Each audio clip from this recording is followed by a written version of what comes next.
What's up, everybody? Welcome to episode 259 of KT Confidential, the real estate podcast. Today, we're talking about whether you should buy or sell first, and that changes with the market, and the market is changing. Enjoy.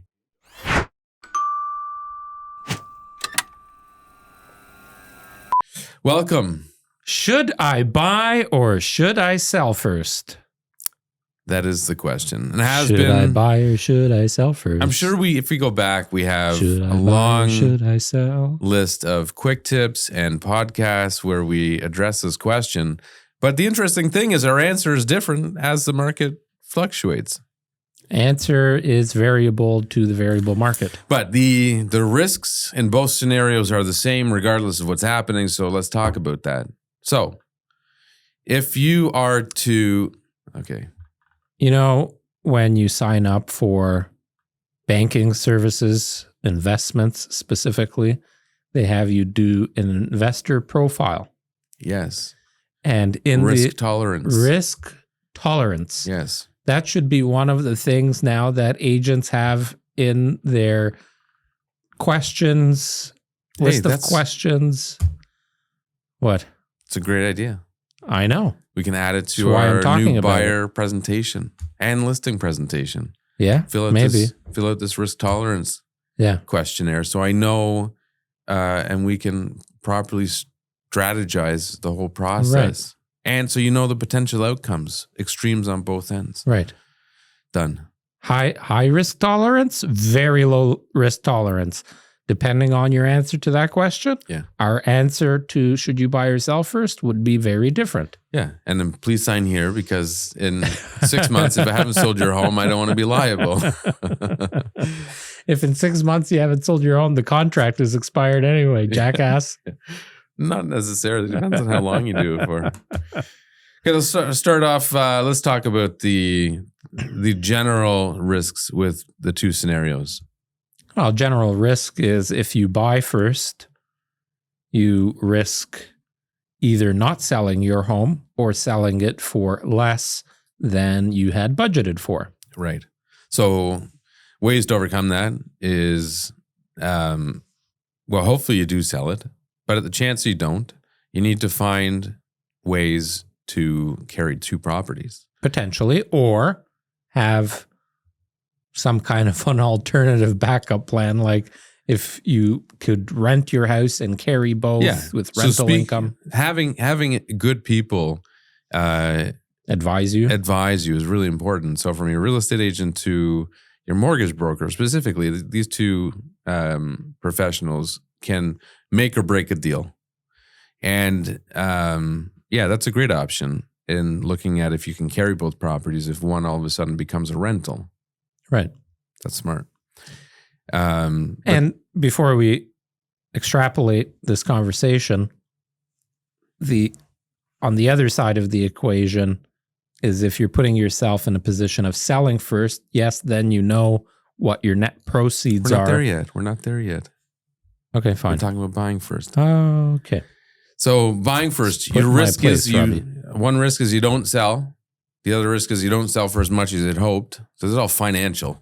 So you need to look at realistically, worst case scenario, let's be super conservative and say I sell for way less than what I expected to. Can you still afford to buy a house at the budget you planned for? Or are you really stretching? Well, not even can you buy a house. Can you buy the house that you would feel good about buying?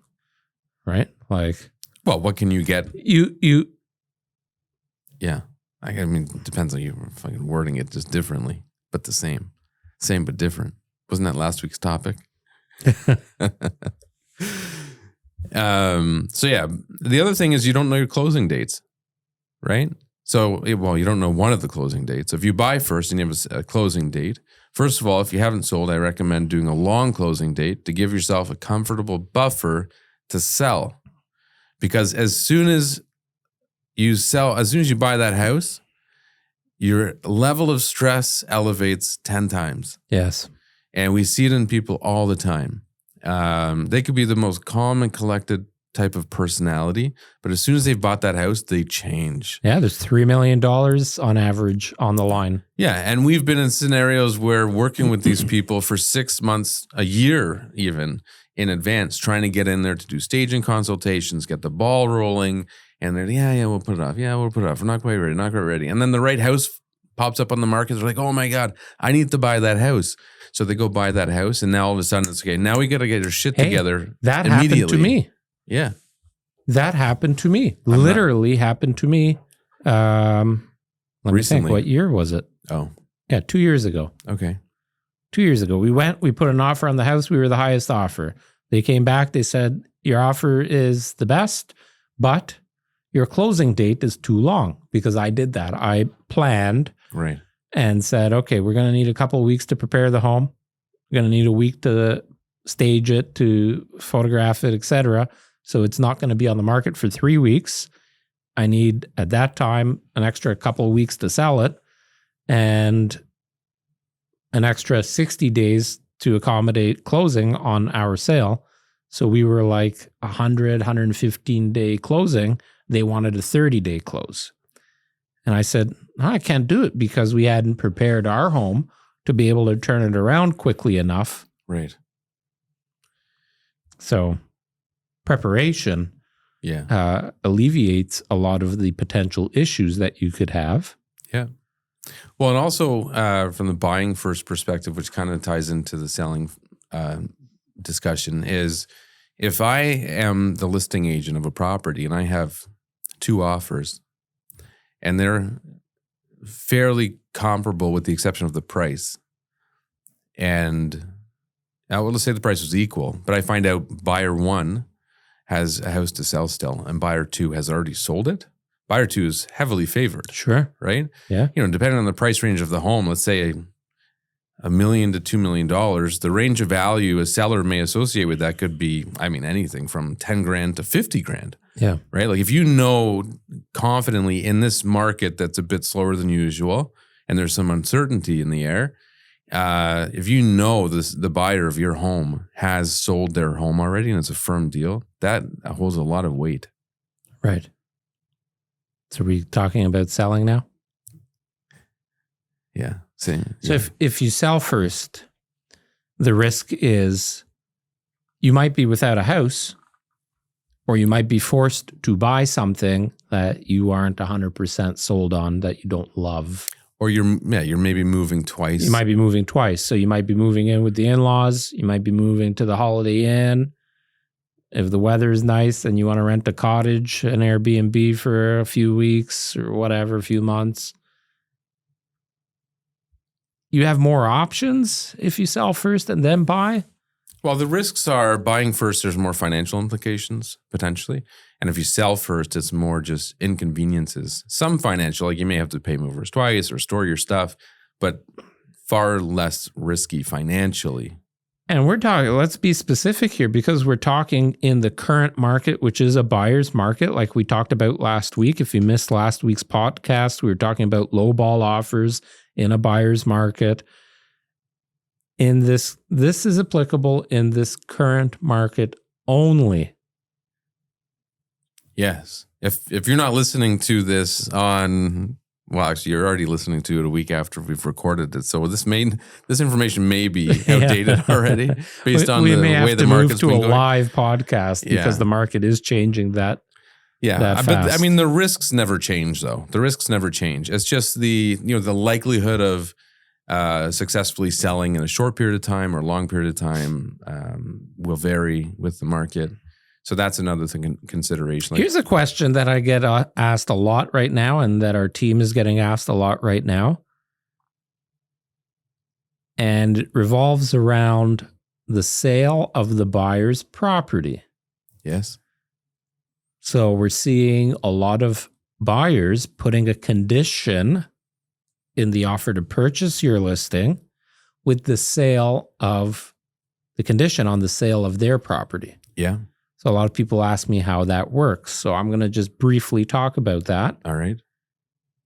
So, well, let's talk about there's an acronym associated with it, which a lot of people may not even know. And I think even the acronym SBP. varies from one agent to another. And we did do a podcast on that, so we'll include a link to it to dive into it further if you want more information. Sale of buyer's property. It's not common for a seller to want to accept an offer that is conditional on the sale of the buyer's property, but it all depends on that offering of that listing, because if it's a $5 million rural property and the home is seeing one showing a month, there's not a huge market in a demand in that market at the moment, and the buyer has a $1.5 million property to sell that is really, highly demanded in a great neighborhood in Oakville. Right. And they just happen to have an inheritance of a couple $1 million now that they want to spend on upgrading their home, whatever. Then you might consider it, right? You might consider it and say, well, if these people give us an offer of $4.85 million and they want to make sure that they sell their home because financially they have to sell their home to purchase this, maybe it's a consideration. But if you have we talked last week about 2- and 3-story townhomes, they turn over quite frequently in Halton and Peel region. How often does a seller of one of those properties accept a condition on the sale of the buyer's property? Not too often. It's rare. So how that condition is worded, essentially you are giving... Well, that can vary. It can. I've had different variations. It can vary dramatically, which is why it's important to make sure that you have a realtor that understands that condition and that knows that condition and that does the due diligence necessary to make an informed decision on whether or not you're accepting that offer. Because if the buyer has, a shack of a home in buttfuck nowhere north of Fergus, then... Or even just really unrealistic expectations and they have done nothing to prepare. That's a good point. Yeah, if they have a home, on Thompson Road that's worth $900,000, but when you do your due diligence, you find out from their agent that, oh yeah, it's a nice home, and what are you listing it at? $995. I don't know. You might be a little more hesitant if they said, yeah, we're listing it at $899 because we know the market and we're ready to go. It's a different conversation. So the standard clause of how that condition is worded is basically saying that you, the seller, are agreeing to the terms and conditions of this offer. It is conditional upon the buyer selling their existing property, 123 Main Street, until November 31st. So you're giving them the next 5 weeks to sell that home.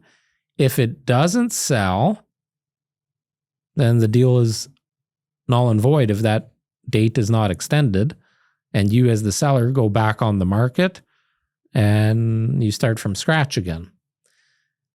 Now, in there, oftentimes there is a first right of refusal, so it allows you as the seller to continue to market the property and field other offers. You can actually accept another offer conditional on getting out of the first offer. How you would do that is you go back to the first offer, say there is another offer that's been accepted. Now is your time to either waive or fulfill your condition. Well, waive your condition or walk away from this deal. And the amount of time that they would have is already set in the original offer. So it'll say... You'll have 48 hours to make a decision whether or not you want to remove that condition or have the deal expire, essentially. But here's the problem, and that is that as soon as the property goes to a conditional status on the real estate boards, it shows as conditionally sold. Yes. And the vast majority of agents looking at that are probably a bit reluctant or hesitant to show it to their clients. It does even show now on Realtor.ca.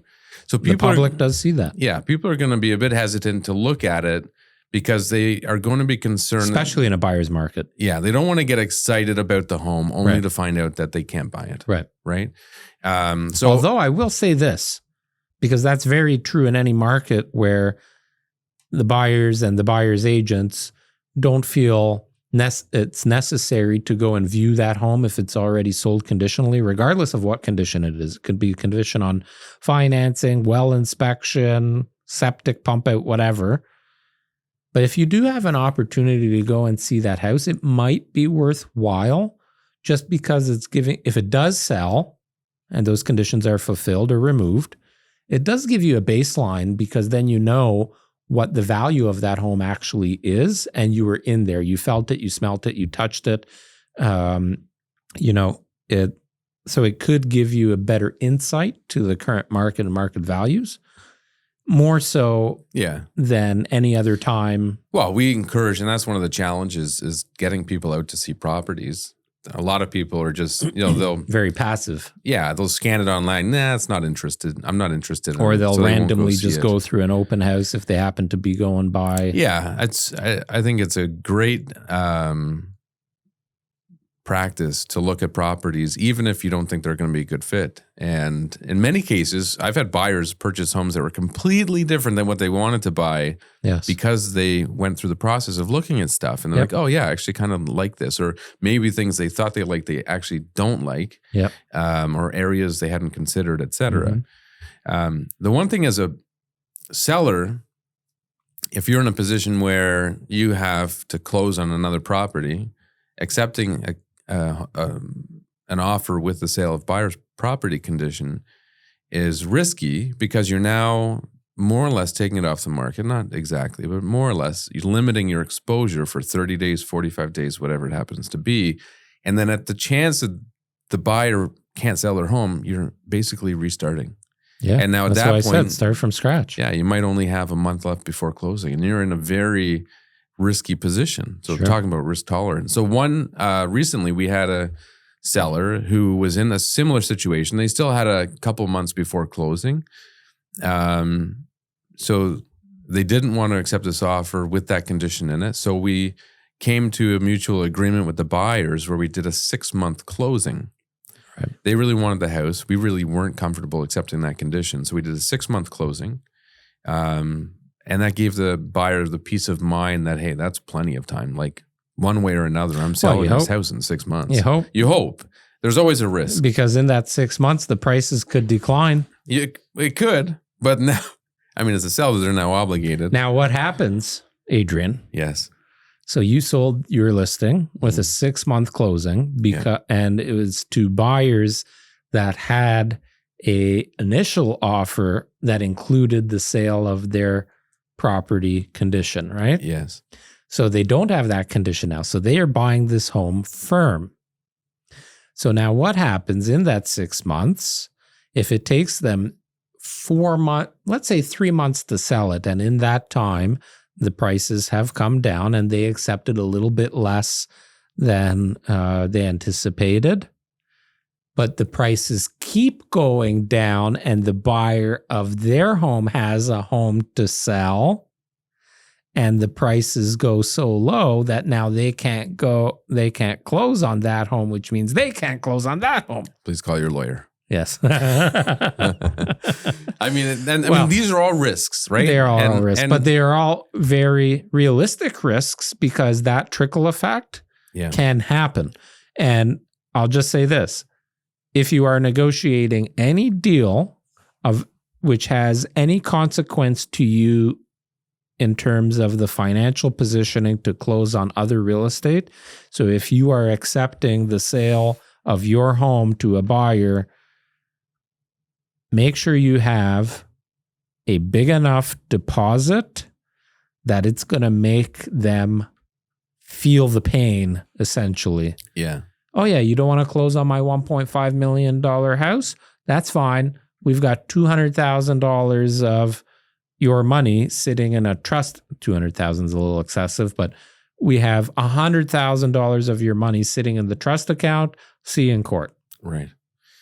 Yeah. Well, and this is why, with the particular sellers in this scenario, in the very beginning, which I do with everybody, but I said, find out how much if you can bridge finance and how much it costs, so that if we get you know what, I'm going to correct you there for a second, and I haven't told this to the team, but I'm going to say it here, and hopefully they all listen to this podcast or watch it. By the way, you can watch you're going to correct me on something that I didn't finish talking about. episodes at ktconfidential.ca. Take you right to the playlist. Okay, continue then. So, I have the discussion with clients that they should confirm if they require financing, if their bank will permit bridge financing, because not all banks will, most will, but not all. And if they can, and they do, find out how long they can, because most banks will cut it off at a certain point, and that can depend on the market too. But also find out how much it will cost you on a daily, weekly, monthly basis. You can usually get these numbers. Because when you're in negotiations with a buyer, if the buyer wants to close 2, 3, 4 months down the road, you need to be able to do the math to figure out what does that cost you financially, especially if there's more than one offer on the table. So you can really crunch the numbers and figure out which one puts you in a better position. You have to find out what the lender's terms are for. And this is what I was going to correct you, because you said bridge financing. Now I like to talk about bridge financing and alternative lending. Yes. Because at the end of the day, you have a gap that you have to have money for. Yeah, alternative is maybe private lending. It doesn't matter where that money is coming from. It could be coming from the bank of mom and dad, right? Well, bridge finance, yes. Okay. Bridge financing's probably, I was going to say it's probably the cheapest. Bank of mom and dad's probably the cheapest, depending on your mom and dad. Who knows? Banks are really, trying to profit right now. Well, no, I know, but the alternative is private. Yes. If mom and dad are not an option and the bank is not an option, private's your last resort in most cases. And while it can get you out of a bind, it'll cost you a lot to do it. Depends on your definition of private, because maybe John down the street I would classify that as mom and dad. Any close relative. No, mom and dad is mom and dad. No. You don't replace mom and dad with John down the street. John may give better rates than mom and dad depending on your family. No, John just might give you less headaches than mom and dad. Mom and dad mom and dad will hold it over your head forever, right? Depending on mom and dad. So you need to know what options for money exist and what it's going to cost you, and how long until you got to pay that back. Yeah. A lot of prime banks, BMO, RBC, TD, BNS, they all have set. It's funny you say BNS versus Scotia. Bank of Nova Scotia. I don't know. I use the acronyms. They all have criteria for bridge financing. Oftentimes they are capped at 90 days. Some of them will go to 120. In this market, it's often 90 days. Sometimes they will arrange home line equity to cover off the deposit on one or the remaining balance on the other, whatever. So you got to know what options exist, because that plays a big component. That's a big variable in when you sell first. If you do have to carry both, if you buy first and you do have to carry both, can you carry both? Right. And for how long? At the end of the day, though, let's face it, every home can sell. It's just a matter of at what price. So if your home is absolutely worth $1.5 million, but you are willing to accept $1.4 million to get the deal done because you bought your dream home, maybe it's worth it to you. That's the risk tolerance. That's what you got to know. Those are the costs you got to know. Agreed. Know the what ifs. And if you're in a downward market, you got to stay ahead of the curve. So just be careful of pricing too high and then doing subsequent price reductions versus pricing strategically low to get a lot of interest and selling quickly. If your realtor has their hand in the cookie jar, they know exactly what's going on during, maybe that was the wrong analogy, but finger on the pulse. Yeah. out there every day doing the dirty work and got. I bet that realtor that was drinking milk out of the fridge had his hand in the cookie jar. Maybe that's why he wanted the milk, eh? Yeah. No, but realistically, if you're hiring a realtor now and they don't have any listings on the go, how much of a pulse do they have on the market? Yeah. Are they actively negotiating any contracts? Are they actively negotiating with buyers, bringing in lowball offers like we talked about last week? So there is a lot, and it can be overwhelming, especially for somebody that's got $3, $4, $5 million riding on this potential move. A 10% swing, you're talking a few $100,000. It's not chump change. So you have to be making the right decisions. There is no definitive answer. Should you buy or should you sell first? It's a very, very specific conversation to your specific scenario and your specific needs and your specific risk tolerance. I think the biggest problem with a lot of people, though, is kind of goes back to what we were saying about how they don't prepare and they're just they've got one foot in. Like, if you want to move, make the decision to move and get things It's very much order. a shit or get off the pot time. Yeah, because it's the people that... there is a lot of hesitation in the market, though. Like, there are a lot of people saying, yeah, we're laying in bed scrolling through realtor.ca every night, and we're seeing some homes that are coming up, but... Well, and there's we had a call from a past client not long ago, and that's sort of what they were doing. And they said, okay, well, let's call the guys and get them in for evaluation. And, we went in, did the value, and the value of their home was $500,000 or more less than what they were expecting. So they were just dreaming. And, after that discussion, they came to realize it, and they could have saved themselves a lot of time or adjusted their expectations and focused on homes that actually made sense to them financially. I'll go back to saying, if you're thinking of upgrading, this is a great time to do that. Or just getting into the market.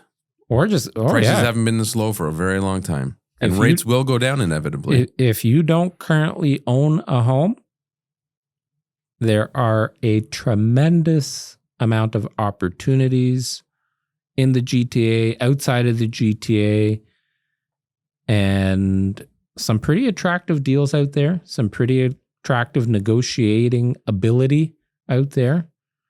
If you've got cash in the bank and you got a mortgage approval, you're going to be doing well in a buyer's market. Well, I got a call from a client who's been renting. I helped her find a place to rent probably 5 years ago. And her landlord now is evicting her. It's funny. He sent her a notice saying your rent's going up by $1,000 a month, which he can't do for this particular property. And she said no. So the next thing he got is, oh, here's an eviction notice. I'm moving in. Sure. But I said, okay, well, just run with it. If we find out it's a wrongful eviction, I'll walk you through what to do and you'll come out ahead. But now's a great time to be buying anyways. So let's go get a mortgage approval, which she has now done. And we're going to go find a place to buy. Yeah. So, well, with rent going up as much as it has and the prices of homes coming down. Yeah. And if you, last point here, not really related to buying or selling first, it's just more of advice to people buying, especially those that are starting to enter the market. Although they're probably not listening to this, but outside of the core of the GTA, I would say Milton and Burlington are kind of on the western boundary of what's considered the GTA.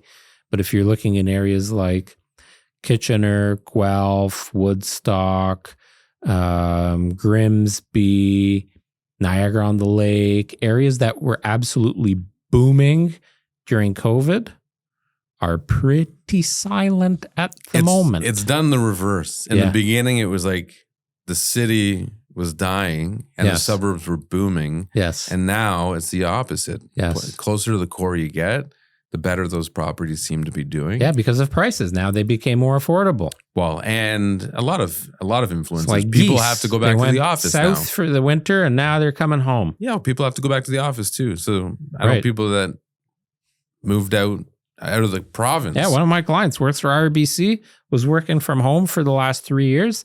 They just said now you have to come back to their head office in downtown Toronto. He lives in Milton, downtown Toronto, 3 days a week minimum. Oh, change his life a bit again. Yeah. Anyway, there you have it. If you want to know whether you should buy or sell first, and you want to have a consultation with one of these beautiful people or any of the other beautiful people on our team, we are happy to do so. Just leave a comment and we'll be in touch. Ciao. That was my pitch. Did you like that? Because we do help buy and sell. So we can help them figure out which one to do what we do first. for a living. That's right. That's it. Thanks for listening. As always, we appreciate the support. Make sure you leave a comment. Let us know your thoughts on the topic. Or if you have a request for a topic, comment below and follow or subscribe. Subscribe? That's about right. See you next week.